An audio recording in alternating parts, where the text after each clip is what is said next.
سلام، حالتون خوبه؟ خیلی دوستتون دارم، خیلی خیلی خیلی دوستتون دارم. امیدوارم که خدا هم شما رو دوست داشته باشه. خیلی برنامه‌تون قشنگه. من همیشه با خودم میگم کاش که اون زمانی که پیغمبر بود منم میتونستم جزئی از صحابه باشم. خیلی دوستتون دارم. نمیدونم چجوری بگم دوستتون دارم. خیلی به خدا دوستتون دارم، به خدا. حالا که من نتونستم با جزئی از صحابه باشم و پیغمبر رو یاری کنم، حداقل شاگرداش که دستن در کاران شبکه رسانه هستن رو یاری کنم تا بتونم اون دنیا هم در پیشگاه خدا و پیغمبرش جوابی داشته باشم، بگم که دوست داشتم.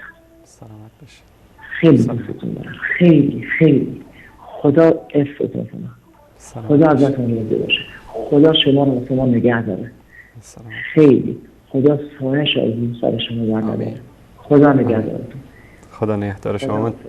خداحافظ شما. من تشکر میکنم از احساسات پاک این برادر عزیز و بزرگوار. امیدواریم که همونطوری که شما ما رو دوست دارید الله متعال شما رو دوست داشته باشه و جز بندگان مقرب درگاه الهی باشید و الله سبحانه و تعالی سعادت دنیا و آخرت رو نصیب شما